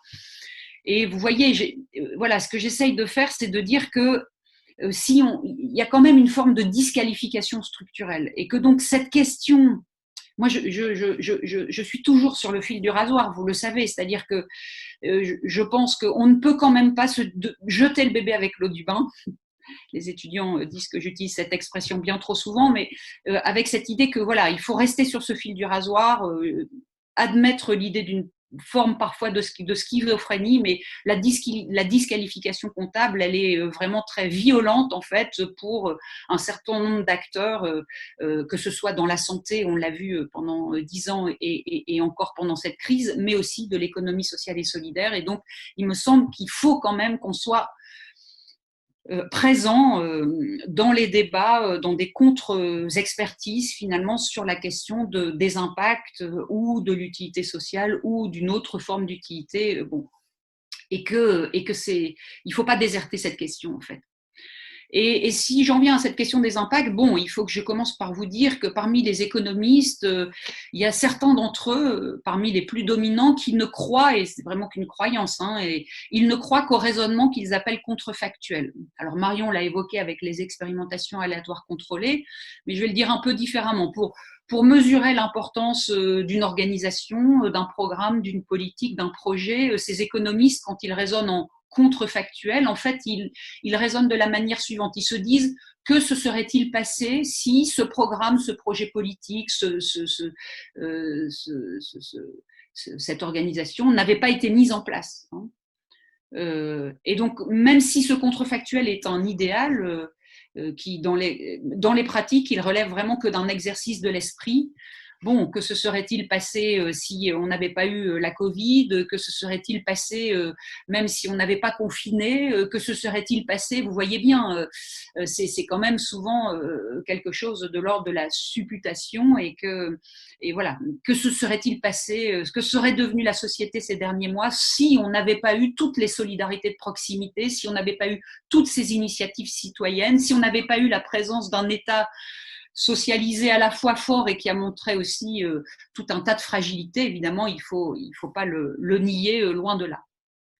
Et donc, il faut, puisqu'on ne sait pas raisonner en matière contrefactuelle et que les effets sont toujours de toute façon totalement systémiques et que raisonner toute chose égale par ailleurs est bon pour nourrir des manuels d'économie, mais sans doute pas bon, pas très efficace pour raisonner dans les vraies vies, eh bien, peut-être on peut se rabattre, c'est un optimum peut-être de deuxième rang, mais se rabattre sur d'autres manières d'essayer de réfléchir aux effets que l'on peut apporter à la société. Mais à vrai dire, ce sont des questions qui sont inévitablement posées à toute organisation qui s'interroge sur sa mission, qui s'interroge à son projet et qui s'interroge à voilà, pourquoi il en est là, après quoi il court, et éventuellement parfois pourquoi il en est dans ses fuites en avant, parfois mortifères. Mais bon, en général, quand c'est mortifère, c'est qu'on ne s'est pas suffisamment posé de questions. Donc, il me semble qu'on n'a pas encore tout à fait les outils d'accompagnement, je ne veux pas dire de pilotage, mais d'accompagnement du nouveau projet de société qui va devenir un impératif. Il reste encore à inventer, tout comme ce nouveau projet de société d'ailleurs. Alors bien sûr, au niveau macroéconomique national, certains plaident pour que le projet de la transition écologique et sociale, par exemple, s'accompagne voilà, d'usage d'indicateurs type empreinte carbone, des empreintes eau, mais aussi peut-être l'espérance de vie en bonne santé, voire d'indicateurs de santé sociale pour armer le politique d'autres boussoles. Voilà, c'est des choses qu'on lit dans la littérature, auxquelles on a pu les uns et les autres aussi contribuer aussi ou là, ici ou là. Mais au niveau des territoires et au niveau du champ de l'économie sociale et solidaire, il me semble qu'il y a encore un peu de place pour inventer des indicateurs balises de la capacité de nos territoires, de nos organisations à mettre en objectif et en indicateur ces deux impératifs que sont la solidarité et l'écologie, l'un et l'autre, l'un avec l'autre. Et donc, bon, moi j'ai ce sentiment, mais c'est parce que Marion m'a peut-être un peu convaincue, j'ai ce sentiment qu'il est peut-être temps d'essayer de sortir de l'impact social, même si je suis tout à fait d'accord avec les remarques qui ont été formulées dans la discussion tout à l'heure. Les frontières sont absolument poreuses entre utilité sociale et impact social, mais on voit quand même que l'impact social a été totalement et largement récupéré par l'État néolibéral d'un côté, et il a été aussi largement récupéré par les grandes entreprises lucratives de l'autre, parfois autour de la responsabilité sociale des entreprises, mais pas que. Et peut-être faut-il essayer de retrouver un chemin plus raisonné, plus militant, de ce que moi j'aurais envie d'appeler, mais après la discussion préparatoire de cette réunion, donc c'est pas toute seule dans mon coin, mais peut-être retrouver l'idée d'une utilité solidaire et écologique, qui soit non pas un mot valise, c'est-à-dire un mot dans lequel tout le monde peut se retrouver, mais un mot obus.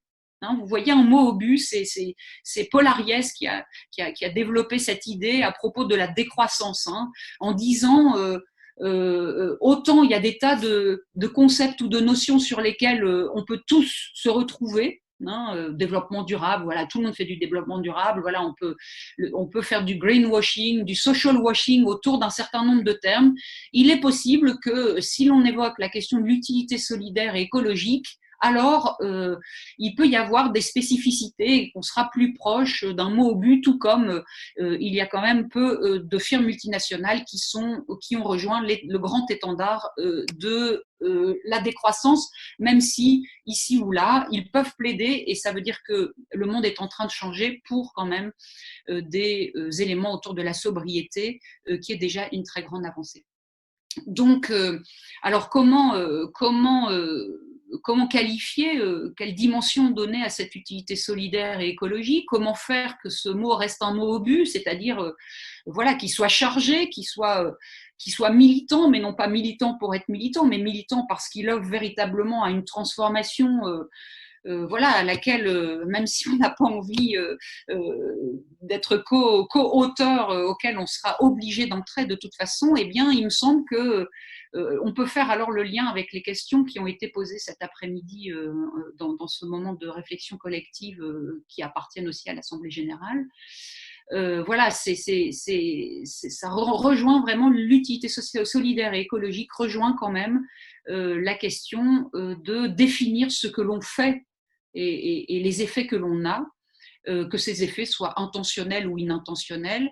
Et vraiment, tout cela est étroitement lié. Et c'est pour ça que ce qui a été dit tout à l'heure en aparté m'a fait vraiment plaisir, parce que je suis absolument convaincue que réfléchir à la mesure de l'utilité solidaire et écologique, c'est absolument lié à une réflexion autour des missions que se fixe une organisation, à son projet social, et qui peut de temps à autre être réinterrogé, être mis sur l'établi, être négocié, voilà.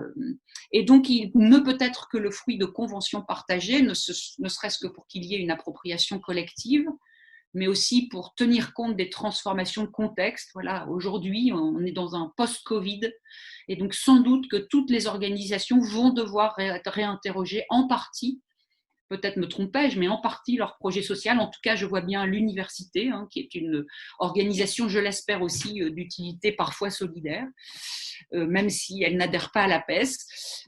À mon avis, ça nécessite aussi que soient analysées aussi les modalités d'une participation des acteurs et des forces sociales à cette construction. C'est pour ça que tout à l'heure, en aparté, je disais à Victor, bon, il faut peut-être réfléchir un peu au rapport de force. Hein.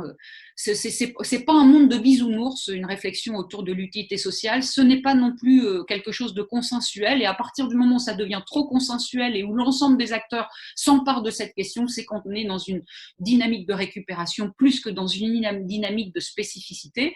Alors si le projet de l'ESS est récupéré par tous parce que tout le monde s'engage dans la transition sociale et écologique, c'est heureux, mais permettez-moi de douter d'un certain nombre d'intentions des grands acteurs et peut-être aussi parfois de l'État autour du projet de la transition. Alors, puisque les missions ne vont pas de soi, hein, puisqu'elles ne sont pas définies de manière spontanée, qu'elles sont un construit social, il devient assez incontournable de s'intéresser aux conditions d'élaboration des mesures d'utilité solidaire et écologique et au processus de leur légitimation.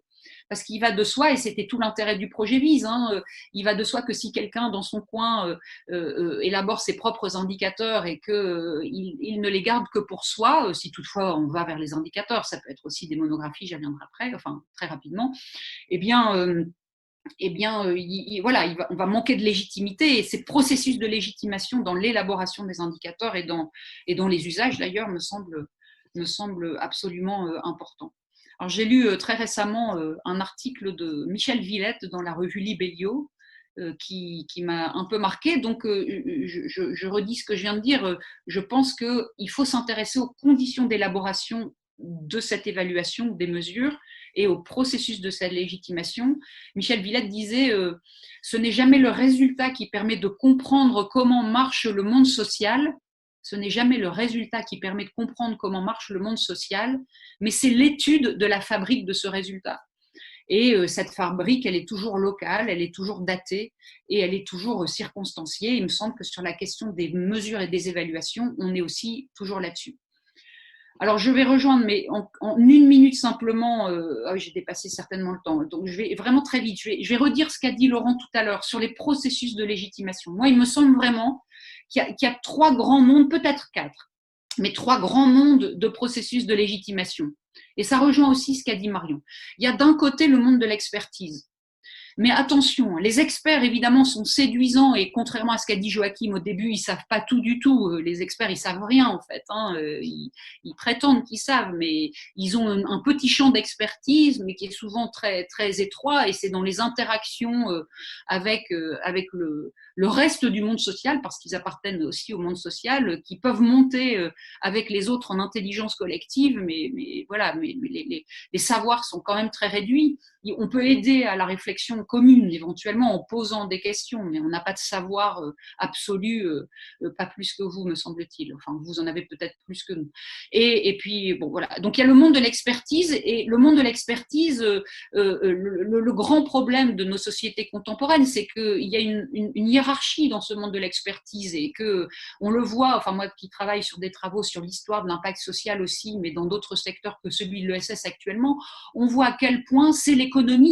Et ce sont les économistes qui sont dans la hiérarchie de ces savoirs, considérés comme étant dans le top de cette hiérarchie de savoirs. Et parmi eux, eh bien, l'économie dominante qui s'arrime avec les organisations internationales. Peut-être certains d'entre vous ont-ils écouté l'économiste en chef de l'OCDE ce matin sur France Inter, qui disait au gouvernement ce qu'il devait faire aujourd'hui. Et en matière d'évaluation, eh bien, ils utilisent les langages qui sont les leurs. Et les langages qui sont les leurs, eh bien, c'est par exemple le langage dominant, celui de la monnaie.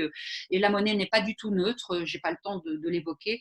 C'est un puissant producteur d'équivalents fonctionnels sur des choses qui normalement sont de l'ordre de l'incommensurable. Deuxièmement, le monde de l'individu, je vais vraiment très vite, c'est celui qui essaye de considérer que comme ces choses sont très très compliquées, il suffit de puiser dans les préférences individuelles de chacun.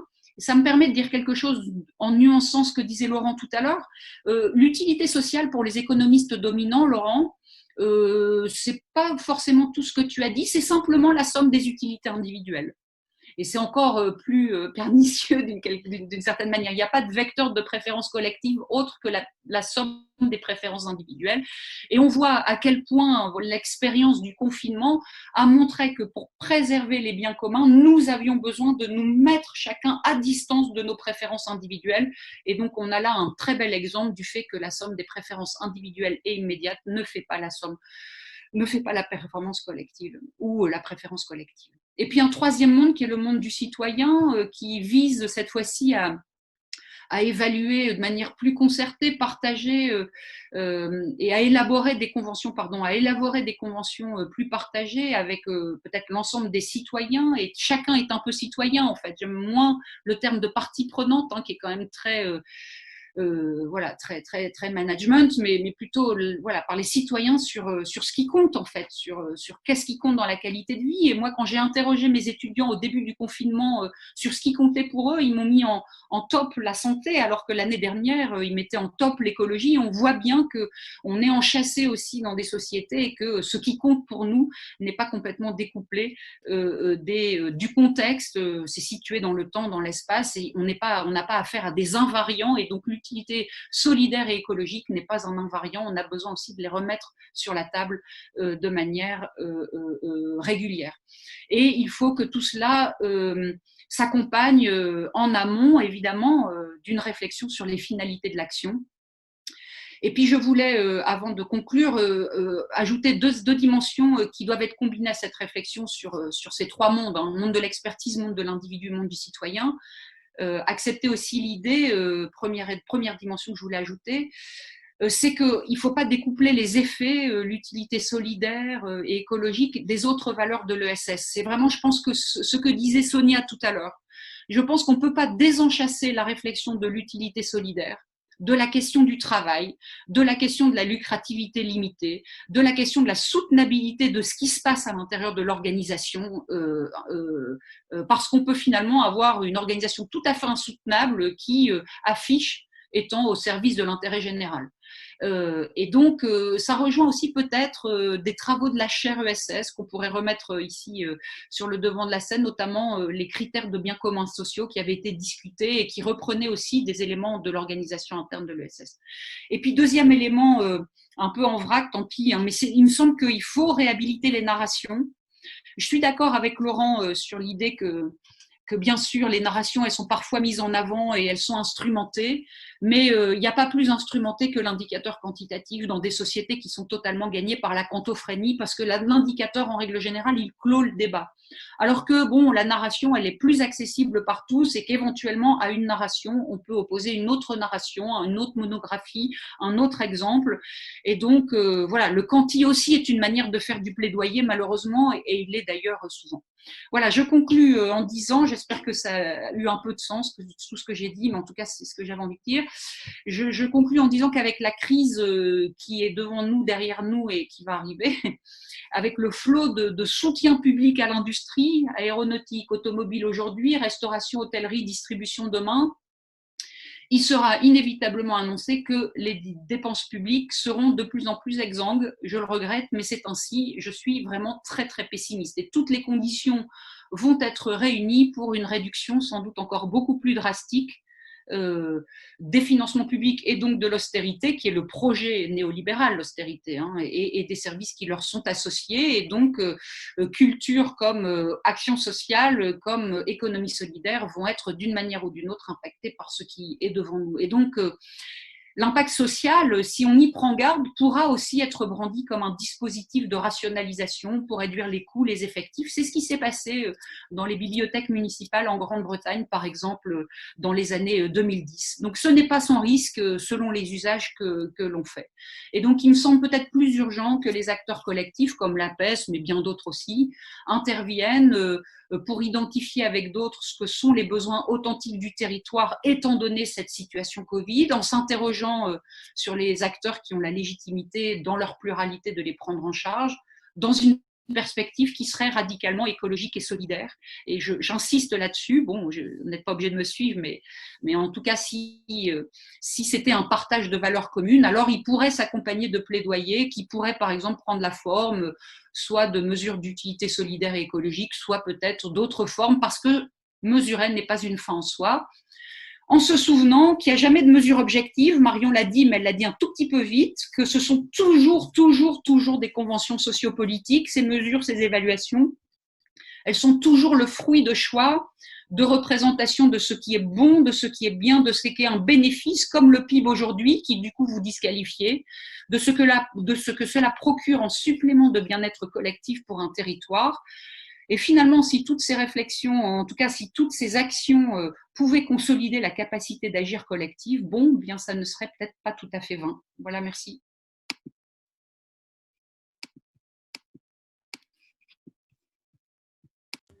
Merci Florence, bravo. Merci beaucoup Florence, bravo pour cette intervention.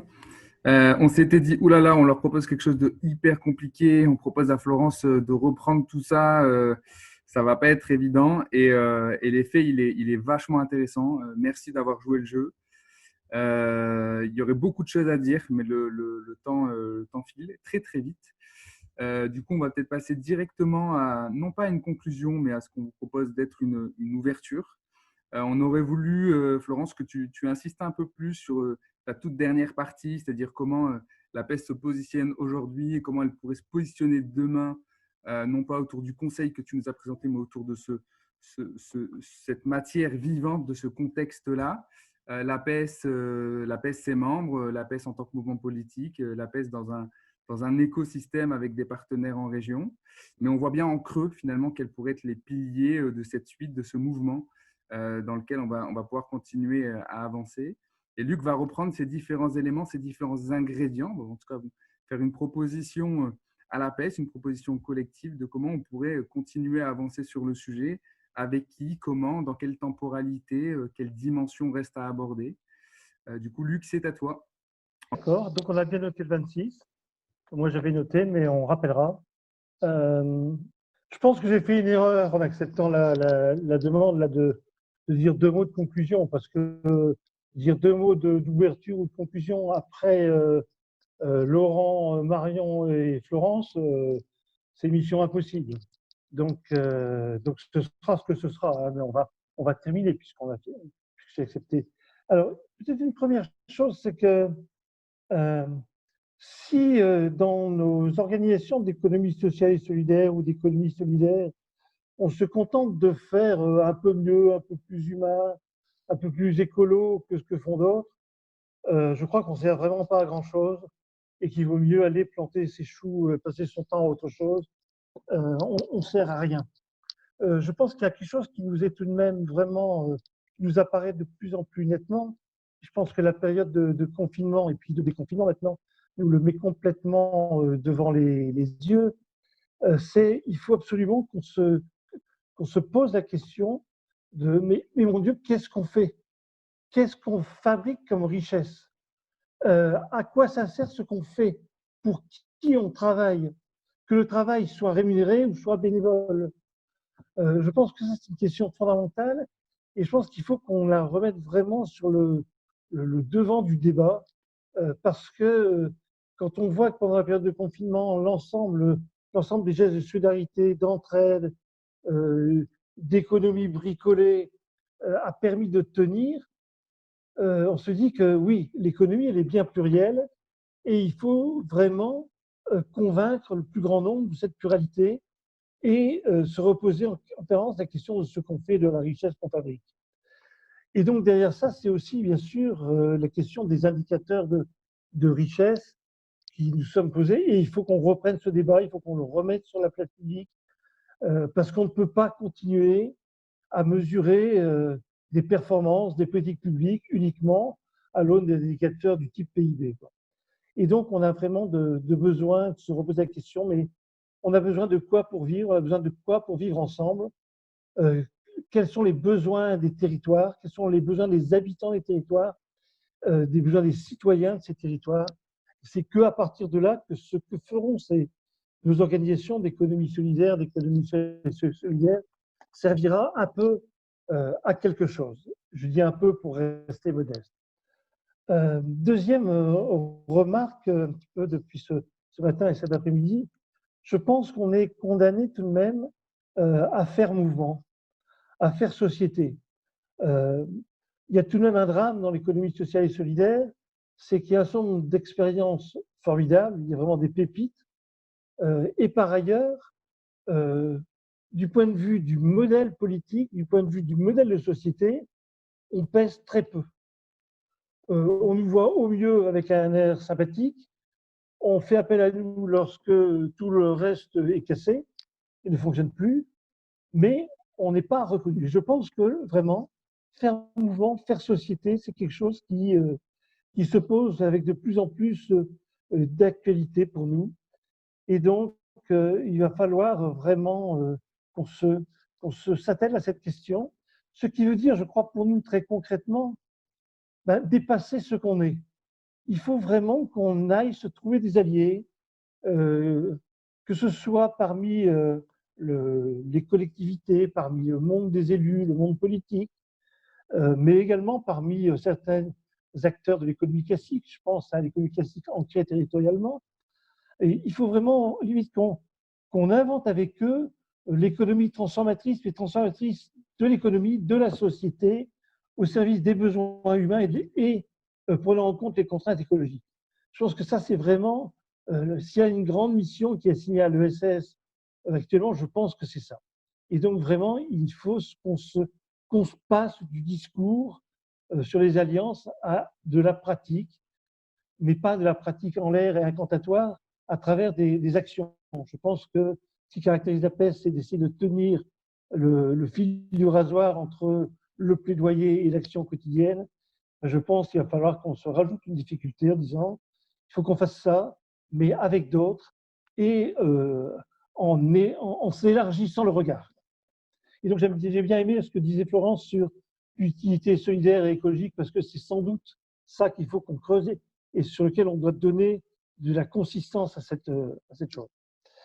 Et pour troisième point, et pour faire un peu le lien avec les questions d'évaluation d'utilité sociale, d'impact social, alors oui, d'abord, ne tombons pas dans le piège du scoring de ce qui s'y approche. Tout ce qui peut permettre de nous comparer, c'est quelque chose qui va empêcher les coopérations. Donc, faisons attention à tout ce qui paraît simple. Tout ce qui est simple est très beau, mais ne fonctionne pas, ne donne pas une vision de la réalité. Et donc, ne tombons pas là-dedans, dans le scoring, dans tout ce qui s'approche à la réponse des questionnaires pour dire si on est bon, si on n'est pas bon, si on a progressé, si on n'a pas progressé. Les choses sont beaucoup plus complexes que ça, beaucoup plus qualitatives que ça. Nécessitent de croiser des regards avec les acteurs internes des organisations et externes. Il faut vraiment se confronter à d'autres. Et ça, c'est vraiment quelque chose, un piège dans lequel il ne faut pas tomber. Si jamais nous tombions dans le piège du scoring, du quantitatif à tout craint, eh ben, nous ne ferions qu'abandonner notre projet transformateur et donc nous n'aurions plus de raison d'être. Et donc oui, quatrième point, il faut s'approprier, se réapproprier, se reposer la question de l'utilité sociale, même si parfois on va passer par, on va appeler ça impact social ou mesure d'impact social. Je dirais, les mots ne sont pas neutres, c'est certain. Et je crois que l'utilité sociale, c'est plus puissant, plus transformateur que mesure d'impact social. Mais peu importe le chemin qu'on empruntera, parce que quelquefois, il faut être très pragmatique aussi, il faut vraiment qu'on investisse et réinvestisse ce chantier, parce que c'est à travers lui qu'on va permettre de remettre en avant les besoins sociaux et la nécessité écologique. Et donc, et je pense que c'est vraiment là un des marqueurs de l'ESS aujourd'hui. Et donc, il faut que nous nous approprions complètement cette question, ce débat sur l'éthique sociale. C'est un vrai débat idéologique. Ne le laissons pas reprendre par les tenants du monde d'hier qui se veulent de demain mais qui ne font que réinventer hier. Vraiment, il nous faut vraiment s'approprier complètement cette question de l'utilité sociale et de son évaluation. Et là, c'est à chacun d'inventer sa méthode. Il n'y a pas de méthode toute faite. Les méthodes que nous inventons sont aussi importantes, si c'est plus important, que les résultats que nous arrivons à mettre en exergue au final. Et donc oui, affirmons nos façons de faire qui relèvent de l'éducation populaire, inventons nos méthodes, partageons-la, confrontons nos points de vue. C'est comme ça qu'on pourra vraiment faire avancer notre discours et peser dans le débat politique. Alors, on ne va pas se raconter d'histoire, c'est pas quelque chose de simple. Et c'est pas quelque chose sur lequel on va se précipiter demain, parce que c'est difficile, ça prend un temps fou. On a souvent des tas de priorités autres. Mais tout de même, ne l'oublions pas. Si nous voulons vraiment être transformateurs, il faut vraiment qu'on reprenne complètement cette idée. Et donc, refus des discours tout faits et des recettes des pseudo-détenteurs du monde de demain, donc refus du scoring. Deuxièmement, recherche des alliances. Troisièmement, faisons mouvement. Quatrièmement, affirmons notre projet à travers l'utilité sociale. Et je pense que c'est là ce qui nous attend. Et c'est un gros travail qu'on va devoir mener dans des conditions pas faciles, avec des financements publics qui vont très, très certainement être revus à la baisse. Donc, il va falloir encore inventer et être très imaginatif. Et je voudrais terminer pour dire que tout de même, lorsqu'on s'y met à travailler ensemble, on invente des choses et ça produit. Et donc, je pense au plaidoyer sur l'évaluation de l'impact social qui a été réalisé dans le cadre de VISE et qui a donné lieu à une déclaration co-signée, la France, Belgique, Québec. Et donc, j'appelle vraiment tous ceux, d'abord, à aller regarder le travail qui a été fourni et qui est un travail de qualité et qui montre bien qu'on peut avancer. Et je signale au passage que ce travail de qualité, qui n'a pas emprunté les voies les plus larges et les plus connues, les plus quantitatives, a tout de même éveillé l'attention et la curiosité de pas mal d'acteurs. Et je pense en particulier au département du Nord, qui a été très intéressé par ce qui a été produit et avec qui, normalement, nous devrions poursuivre le travail donc, dans la poursuite de vie. Donc, je vous invite tous à signer cette déclaration et on vous remettra le lien sur les mails que nous aurons l'occasion d'échanger ensemble. Voilà ce que je voulais dire un peu en conclusion, qui ne peut pas être une conclusion. Je pense qu'on a encore énormément de travail devant nous. Il ne faut surtout pas qu'on se dilue dans ce que certains avaient pu appeler le French Impact, ce qu'on pourrait appeler autrement dans l'entrepreneuriat social ou autre. Non, il nous faut plutôt affirmer ce que nous sommes, mais sans complexe, mais avec beaucoup d'humilité, rechercher des alliances avec d'autres pour vraiment participer à la transformation écologique et sociale de la société et de l'économie. Voilà, c'est tout ce que j'avais à dire pour aujourd'hui.